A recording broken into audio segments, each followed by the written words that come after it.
Welcome friends, welcome to my YouTube channel. আজ একটি নতুন ক্লাস নিয়ে তোমার সামনে উপস্থিত হয়েছি। অষ্টম শ্রেণীর কোষে দেখির 1-2 কোশ্চেন নাম্বার 1, 2, 3, 4 অঙ্কের সমাধান নিয়ে। এর আগে তোমরা যে আমার ক্লাসগুলো মিস করে গেছো, অবশ্যই আমার চ্যানেলের প্লেলিস্ট থেকে ক্লাসগুলো দেখে নিও, অথবা আমি এই ভিডিও ডেসক্রিপশানে লিঙ্ক দিয়ে দেবো, তোমরা সেখান থেকেও গিয়ে ভিডিওগুলো দেখতে পারো। আর তোমরা যারা আমার চ্যানেল নতুন, অবশ্যই চ্যানেলটিকে সাবস্ক্রাইব করো আর পাশে থাকা বেল আইকনটি ক্লিক করে অল নোটিফিকেশন বাটনে ক্লিক করে রাখো, যাতে আমার ভিডিওর নোটিফিকেশন তোমরা সবার প্রথমে দেখতে পাও। আর যারা অলরেডি আমার চ্যানেল সাবস্ক্রাইব করে রেখেছো তাদেরকে অসংখ্য ধন্যবাদ। তাহলে আসা যাক আজকের ক্লাসে। কোষে দেখি 1-2। দেখো প্রথম অঙ্কটা, নিচের প্রত্যেকটির এনতম সজ্জার প্রয়োজনীয় কাঠির সংখ্যা লিখি। এখানে দেখো 3টি অঙ্ক দেওয়া আছে, 3টি সজ্জা, 3টি সজ্জারই এনতম সজ্জা পর্যন্ত তোমাদের লিখতে হবে। তাহলে আসা যাক আজকের কোশ্চেনে। দেখো প্রথম যে সজ্জাটা আছে এখানে 1, 2, 3, 4, 5, 6টা কটা কাঠি আছে? 6টা। দ্বিতীয় দেখো তাহলে 7, 8, 9, 10, 11 এখানে কটা আছে? 11টা কাঠি আছে। এরপরটা দেখো 12, 13, 14, 15, 16টা কটা কাঠি? এখানে 16টা কাঠি। তাহলে এটাই কটা হলো? 6টা, এটা 11টা, আর এটা 16টা। তাহলে এরকম এনতম সংখ্যা পর্যন্ত তোমার সজ্জাটা সাজাতে হবে। দেখো এই 6টাকে আমি কি লিখতে পারি? 6টাকে আমি কি লিখতে পারি? 1 প্লাস 5। আর এই 11টাকে কি লিখতে পারি? 1 প্লাস 5 ইন্টু 2। আর এটা 1 প্লাস 5 গুণিতক 3। মানে কি? দেখো 1 প্লাস 5 মানে 6 হলো, এটা 5 ইন্টু 1ও লিখতে পারি। আর পরেরটা দেখো 1 প্লাস 5 গুণ 2 মানে কি? 5 2 10, 1 11। পরেরটাই 5 3 15, 1 16। এখানে দেখো লক্ষ্য করো, একটা হচ্ছে স্থির রাশি, কিন্তু এই 5টা হচ্ছে চলরাশির কাজ করছে। মানে 5 গুণ 1, পরেরটায় 5 গুণ 2, পরেরটায় 5 গুণ 3। তাহলে পরেরটা কি হবে? 5 গুণ 4 হবে। এরকম করে এনতম সংখ্যা যাচ্ছে। তাহলে এনতম সারিতে কি হবে গিয়ে? এখানে 1 প্লাস 5n, এটাই তাহলে উত্তর হবে।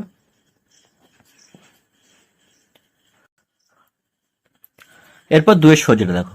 2 একটা সজ্জা দেওয়া আছে। প্রথমে সজ্জায় কটা কাঠি আছে আগে দেখি। 1, 2, 3, 4, 5, 6, 7টা কটা? 7টা। তাহলে পরেরটা কি হবে? 7, 8, 9, 10, 11, 12। পরেরটা কি হবে? 13, 14, 15, 16, 17। এরকম করে সজ্জাটা যাচ্ছে। তাহলে এই 7 থেকে আমি কি লিখতে পারি? 7 থেকে আমি দেখো কি লিখছি, 2 প্লাস 5 গুণ 1। মানে 2 প্লাস 5, 1 5 আর 2 7। তাহলে এটা কি হবে? 2 প্লাস 5 গুণ 2, 5 দিয়ে 10 দিয়ে 12। এটা কি হবে? 2 গুণ 2 যোগ 5 গুণ 3। তাহলে এখানেও দেখো চলরাশি হচ্ছে 2, সরি এখানে হচ্ছে স্থির রাশি 2 আর চলরাশি হচ্ছে এই 5টা। দেখো প্রত্যেকটা একটা করে সোজা যাচ্ছে, আর 5-এর সঙ্গে 1 1 বেড়ে গুণ হয়ে যাচ্ছে। 5 একে 5, এখানে 5-এর সঙ্গে 2 গুণ হচ্ছে, এখানে 5-এর সঙ্গে 3। তাহলে নিশ্চয়ই পরেরটা 5-এর সঙ্গে 4 গুণ হবে। তাহলে এরকম করে n তম সজ্জা গেলে কি হবে? এখানে সজ্জাটা হবে 2 প্লাস 5n, এটাই তাহলে উত্তর। এরপর 1-এর 3-একটা দেখো। এখানেও একটা সজ্জা দেওয়া আছে, এই সজ্জার n তম সজ্জা বার করতে হবে কাঠি। প্রথমটা তাহলে কটা কাঠি হলো? 1, 2, 3, 4, 5। দেখো 5টা কাঠি আমি লিখেছি। এরপরে এইটাই 5টা এখানে আছে, 6, 7, 8, 9। এরপর দেখো এখান পর্যন্ত 9 আছে, 10, 11, 12, 13। এরকম করে ধরা যাচ্ছে। দেখো এখানে ভালো করে লক্ষ্য করো সজ্জাটা, 5, 9, 13 এরকম করে একটা সজ্জা আছে। তাহলে পরে n-তম সজ্জা পর্যন্ত কত হবে? এই সজ্জাটা ভালো করে লক্ষ্য করো। এখানে দেখো 5টাকে আমি পুরো সাজাচ্ছি। এটা 1 প্লাস 4 গুণ 1, মানে 4 1 4 প্লাস 1 5। এখানে তাহলে এই 9টা কি হবে? 1 প্লাস 4 গুণ 2। পরেরটা তাহলে কি হবে? 1 প্লাস 4 গুণ 3। এরকম করে n পর্যন্ত যাচ্ছে। তাহলে এখানে সজ্জাটা কি আছে? একটা কাঠি হচ্ছে এখানে স্থির আছে, পরে যে 4টে কাঠি আছে সেইটাই চলরাশি। মানে 4 গুণ 1, 4 গুণ 2, 4 গুণ 3 করে 4 গুণ n পর্যন্ত যাচ্ছে। তাহলে এখানে রাশিটি কি হবে? এখানে হবে 1 প্লাস 4n, এটাই তাহলে উত্তর। দেখো 2 অঙ্ক কি বলেছে, একটি সমবাহু ত্রিভুজের প্রত্যেকটি বাহুর দৈর্ঘ্য 4y প্লাস 2 সেমি হলে ত্রিভুজের পরিসীমা লিখি। তাহলে 2 অঙ্কটা দেখো। 2 অঙ্কটা, এখানে একটা ত্রিভুজ, একটা সমবাহু ত্রিভুজ বলেছে। সমবাহু ত্রিভুজের প্রত্যেকটা বাহুর দৈর্ঘ্য কি বলেছে? 4y plus 2। তাহলে 4y প্লাস 2, এটাও তাহলে 4y প্লাস 2, এটাও 4y প্লাস 2 হলে ত্রিভুজের পরিসীমা। দেখো সমবাহু ত্রিভুজের পরিসীমা কি? সমবাহু ত্রিভুজের পরিসীমা সমান 3 ইন্টু কি? বাহুর দৈর্ঘ্য। তাহলে এখানে 3, কিন্তু বাহুর দৈর্ঘ্য কত দেওয়া আছে? 4y প্লাস 2, এটাই দেওয়া আছে। তাহলে পরিসীমা কত হবে? 3 দিয়ে গুণ করতে হবে, 3 4 12y প্লাস 6 সেমি। তাহলে অতএব ত্রিভুজের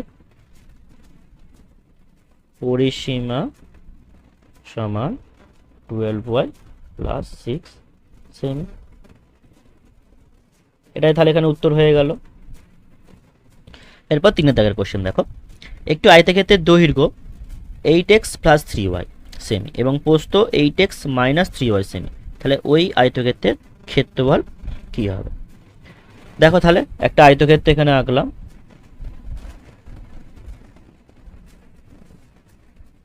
দৈর্ঘ্য কি বলেছে? 8x প্লাস 3y, আর প্রস্থ এখানে কি বলেছে? 8x minus 3y semi. তাহলে ক্ষেত্রফল বার করতে হবে। দেখো আয়তক্ষেত্রে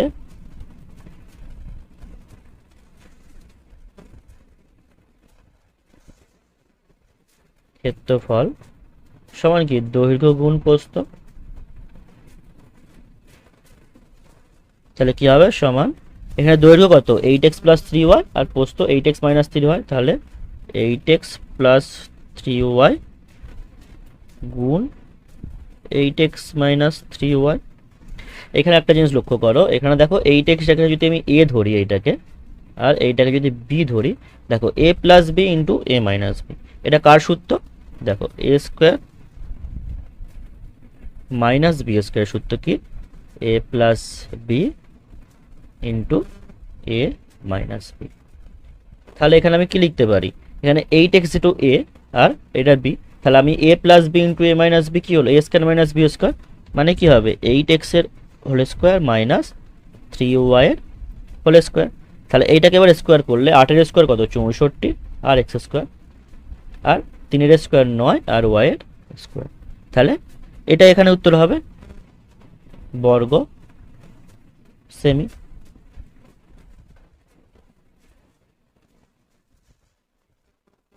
তাহলে এখানে ক্ষেত্রফল কি হলো? 64x স্কোয়ার মাইনাস 9 স্কোয়ার বর্গ সেমি, এটাই উত্তর। এরপর দেখো 4 কোশ্চেন, বর্গাকার ক্ষেত্রের একটি বাহুর দৈর্ঘ্য 3m মাইনাস 4 মিটার হলে ক্ষেত্রফল কত হবে? m এর মাধ্যমে লিখি। m এর মান কত হলে ওই বর্গক্ষেত্রকার পরিসীমা 8 হবে, 8 মিটার হবে হিসাব করে লিখি। দেখো একটা বর্গক্ষেত্রের বাহু বলেছে, তার ক্ষেত্রফল বার করতে হবে। আমরা বর্গক্ষেত্রের ক্ষেত্রফলের সূত্র কি জানি? বর্গক্ষেত্রের ক্ষেত্রফল সমান কি? বাহু স্কোয়ার। তাহলে এখানে বাহু কত আছে? 3m মাইনাস 4 স্কোয়ার, তাই তো? দেখো এখানে 3mটা যদি আমি a ধরি আর 4টা যদি b, তাহলে এর কি হচ্ছে? a minus b whole square. আমরা a minus b whole square সূত্র কি জানি? a square minus 2ab plus b square, এটাই তো? তাহলে এখানে আমি এই সূত্রটাই ফেলবো। দেখো এখানে a স্কোয়ার মানে কি? 3m এর whole square minus 2 into a, এখানে a কত? 3m, আর b কত? এখানে 4, আর প্লাস b স্কোয়ার মানে 4 এর স্কোয়ার। তাহলে কত হলো? 3 স্কোয়ার মানে 9m এর স্কোয়ার মাইনাস 2 3 6 আর 6 4 24, 24m প্লাস 4 4 16। তাহলে ক্ষেত্রফল কত হলো? এইটাই, এটা কি হবে? বর্গ মিটার।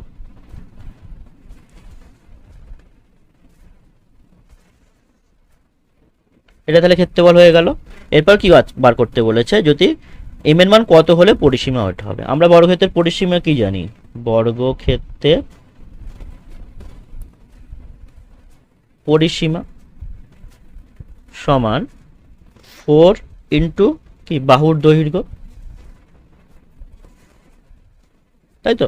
তাহলে এখানে কি আছে দেখো, 4 আমি লিখলাম কিন্তু বাহুর দৈর্ঘ্য কি আছে 3m মাইনাস 4, এটাই তো পরিসীমা, এটা কি হবে মিটার। তাহলে এবার আমাদের পরিসীমা কি বলেছে, এইটাই তো বলেছে সমান 8 হবে। তাহলে শর্ত অনুসারে কি হলো 4 ইন্টু 3m মাইনাস 4, মানে এটাই আমাদের পরিসীমা ছিল, সমান কি 8।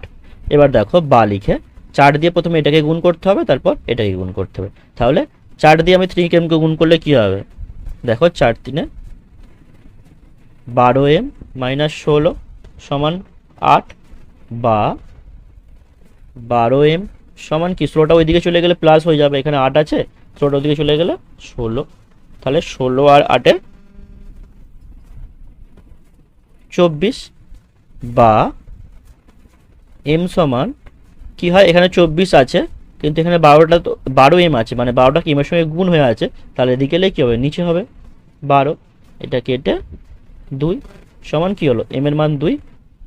তাহলে এখানে উত্তর কি হলো m এর মান 2, এটা হচ্ছে উত্তর। তাহলে 1 থেকে 4-এর সমস্ত অঙ্কের সমাধান তোমাদের করে দেওয়া হলো। আর এর আগের ভিডিওগুলো যারা মিস করে গেছো তারা অবশ্যই চ্যানেল থেকে দেখে নিও, আর যারা আমার চ্যানেল নতুন অবশ্যই চ্যানেলটিকে সাবস্ক্রাইব করো, আর বন্ধুদের মধ্যে প্রচুর পরিমাণে শেয়ার করো। ভালো থেকো, সুস্থ থেকো, ধন্যবাদ।